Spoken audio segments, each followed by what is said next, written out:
Las esposas se cerraron antes de que siquiera entendiera lo que estaba pasando. El metal frío me rodeó las muñecas mientras dos oficiales me guiaban por las escaleras de mi propia casa, las mismas escaleras que había fregado 3 semanas atrás, descalza, riendo, con una brocha en la mano y las llaves de lo primero que realmente había sido mío. Mi nombre es Naomi Carter, y la casa detrás de mí no era solo una casa, era la prueba de que los había dejado atrás.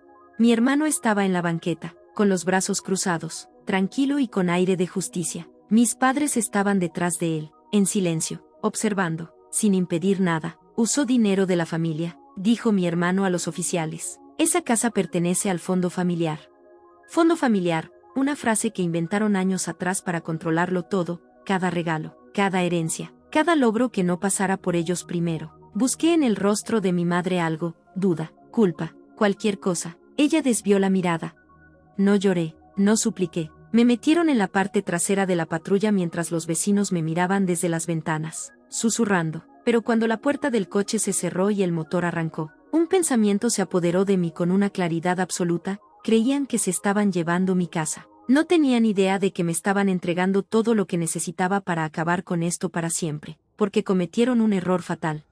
Las celdas de detención olían a cloro y a remordimiento viejo. Me senté en el banco de metal, con las muñecas doloridas, mirando la pared en blanco mientras todo volvía a reproducirse en mi cabeza, la voz serena de mi hermano, el silencio de mis padres, la forma en que mi madre se negó a mirarme a los ojos. No solo me habían acusado, se habían puesto de su lado.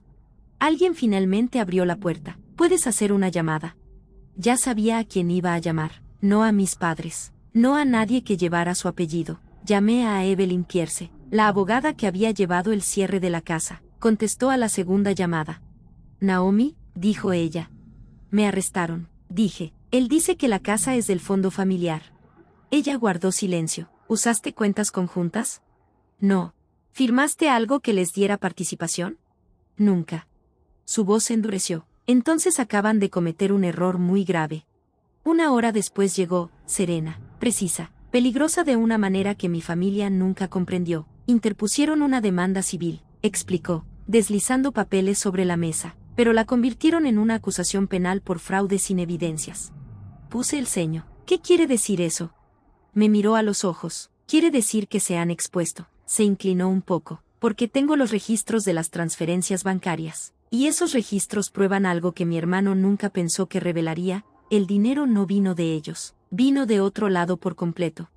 Evelyn no dijo más hasta que quedamos solos en la sala de entrevistas. Colocó una carpeta sobre la mesa de metal y la abrió despacio, como si estuviera mostrando algo frágil o explosivo.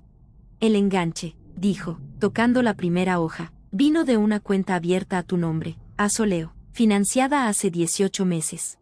Asentí. Esa cuenta la había construido en silencio, noches largas, contratos freelance, bonos que nunca mencioné, dinero que nunca les dejé ver, pero había más. Pasó a la siguiente página.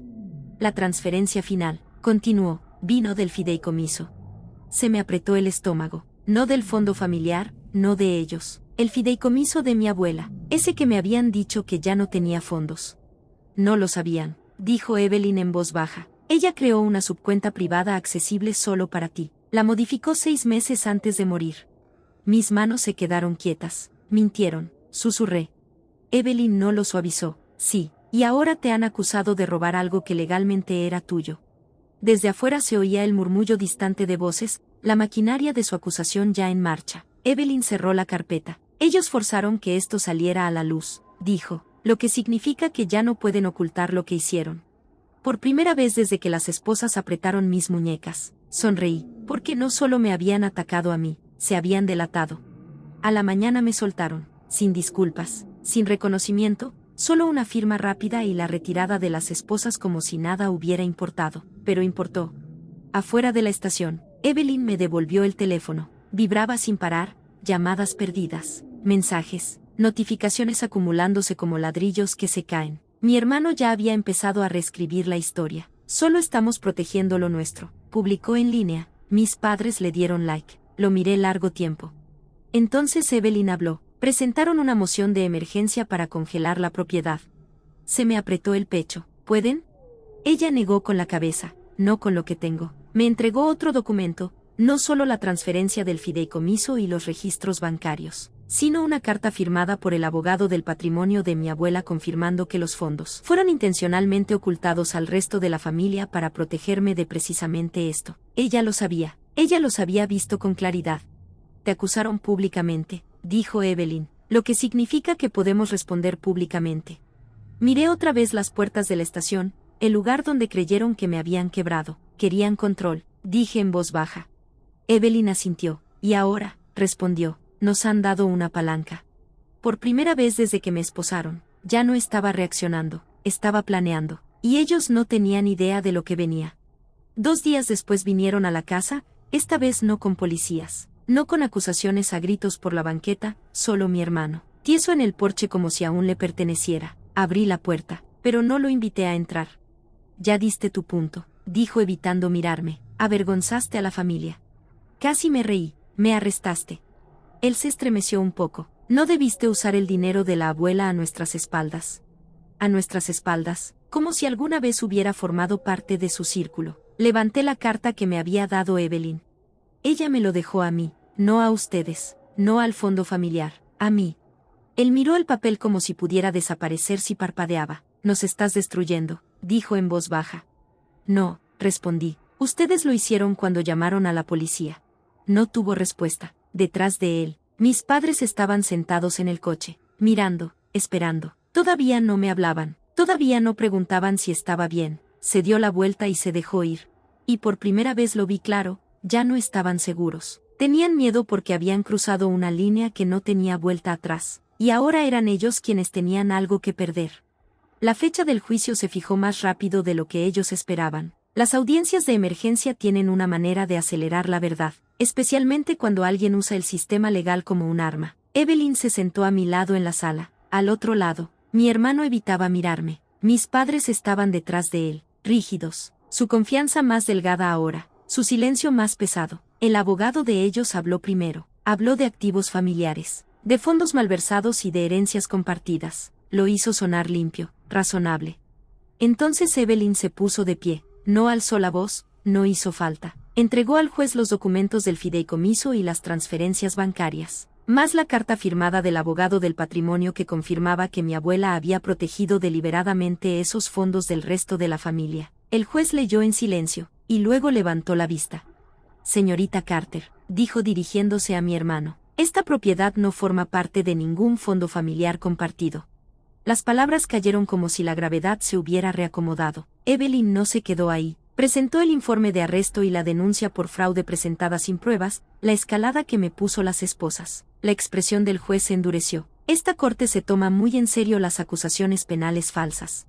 Por primera vez mi hermano se vio asustado, no enojado, no confiado, asustado, porque la acusación que pretendía destruirme ahora los estaba desenredando a ellos. El juez no dictó sentencia de inmediato. Se reclinó, con los dedos juntos, estudiando la sala, las pruebas, la línea de tiempo, la intención. Luego habló. La demanda civil se desestima. La propiedad sigue siendo de la señora Carter. Los hombros de mi hermano se desplomaron. Mi madre aspiró con fuerza detrás de él, pero el juez no había terminado. Esta corte además remitirá la denuncia penal fraudulenta para una revisión adicional. La sala quedó en silencio. Mi hermano palideció. Mi padre por fin me miró, no con rabia, sino con algo nuevo, arrepentimiento. Esperaban intimidarme, en cambio, se delataron. Afuera del juzgado, Evelyn se volvió hacia mí. Estás libre, dijo simplemente. Libre, no solo de los cargos, de ellos. Mi hermano intentó hablar mientras pasábamos. Naomi, empezó. No me detuve. Durante años cargué sus expectativas, su control, la creencia de que cualquier cosa que construyera siempre les pertenecería. Ya no.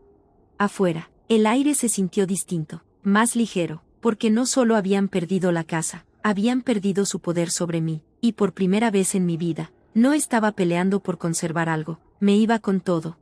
3 días después llegó el aviso oficial, no para mí, para ellos. La fiscalía había abierto una investigación por la denuncia penal falsa. Presentar cargos por fraude sin evidencia no era solo mezquino, era ilegal. Habían intentado convertir el sistema en un arma. Y ahora el sistema los estaba mirando a ellos.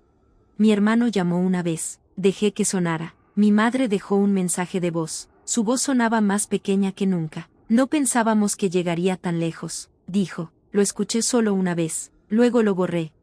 Esa tarde caminé por mi casa despacio. La luz del sol caía sobre las duelas que yo misma había elegido. Las paredes todavía olían ligeramente a pintura fresca. Cada rincón llevaba la prueba de algo que nunca creyeron que podría hacer por mí misma. Esta casa no era solo una propiedad, era independencia, era verdad, era mía.